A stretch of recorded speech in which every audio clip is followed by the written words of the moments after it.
Salut tout le monde! Bienvenue dans ce nouvel épisode de notre podcast. Aujourd'hui, je vais vous parler de mon parcours pour apprendre le français. Je vais vous raconter comment ChatGPT m'a vraiment aidé à progresser. Vous allez voir, c'est une histoire simple et motivante. Je m'appelle Amira. Je viens d'un pays qui n'est pas francophone. Depuis longtemps, je voulais parler français, mais ce n'était pas facile. J'ai appris quelques mots à l'école, mais pour parler vraiment, c'était compliqué. J'avais peur de faire des erreurs et de mal prononcer les mots, et surtout je n'avais personne avec qui pratiquer. Un jour, en cherchant des conseils pour apprendre le français, j'ai découvert ChatGPT. J'ai vu que c'était un assistant virtuel avec qui je pouvais discuter. Au début, je me suis demandé si ça allait vraiment m'aider, mais j'ai décidé d'essayer. Après tout, pourquoi pas? La première fois, j'ai écrit « Salut ChatGPT, je veux apprendre le français. Mon niveau est débutant. Tu peux m'aider ?» Il m'a répondu avec une phrase simple « Bien sûr, par quoi veux-tu commencer ?» Je me suis tout de suite sentie plus à l'aise.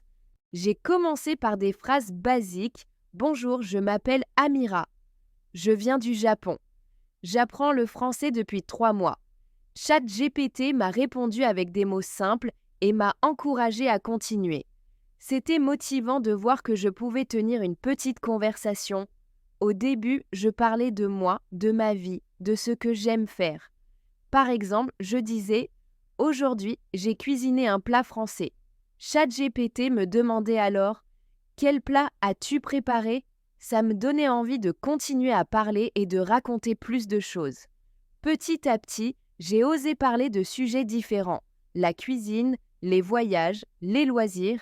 Je posais des questions simples et ChatGPT me répondait toujours de manière claire et positive. Ça m'encourageait à parler encore plus. Pour progresser, j'ai utilisé plusieurs techniques simples. D'abord, je me présentais régulièrement. Je disais souvent « Bonjour, je m'appelle Amira, je veux améliorer mon français. » Ça m'a aidé à pratiquer les mêmes phrases jusqu'à les dire sans hésiter. Ensuite, je demandais des corrections. Quand je faisais une phrase un peu compliquée, je disais « Peux-tu corriger ma phrase ?» ChatGPT me montrait la version correcte et expliquait pourquoi. Grâce à ça, j'ai compris mes erreurs et j'ai appris à mieux structurer mes phrases. J'ai aussi inventé des histoires courtes pour pratiquer. Par exemple, « Aujourd'hui, je suis allée au marché. J'ai acheté des légumes et des fruits. » ChatGPT me corrigeait si nécessaire et ajoutait parfois des détails pour enrichir mon texte. Pour m'améliorer à l'oral, j'utilisais aussi l'audio. Je lisais mes phrases et dialogues à haute voix et je demandais si ma prononciation était correcte. ChatGPT me donnait des conseils pour améliorer mon accent. Ça m'a vraiment aidé à prendre confiance en moi. Après quelques semaines de pratique, j'ai commencé à sentir la différence. Je parlais avec plus de confiance. Je ne cherchais plus mes mots autant qu'avant. J'avais aussi appris à former des phrases plus longues et plus naturelles. Je savais que ce n'était pas encore parfait, mais j'étais fière de moi. Ce qui m'a aidée, c'était de pratiquer tous les jours, même juste 10 ou 15 minutes.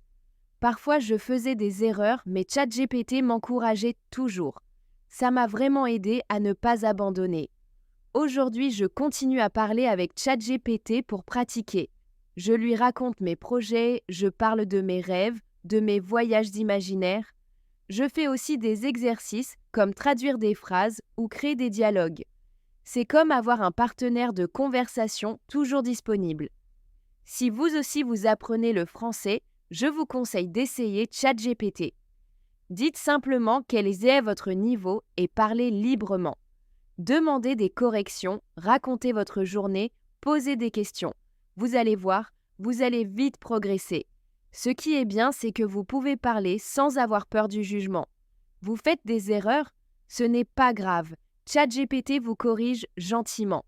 C'est vraiment un moyen pratique et motivant pour pratiquer le français. Merci d'avoir écouté ce podcast. J'espère que mon histoire vous inspirera à utiliser ChatGPT pour améliorer votre français.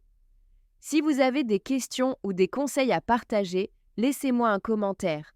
On se retrouve bientôt pour un nouvel épisode. D'ici là, continuez à pratiquer et à vous amuser en apprenant.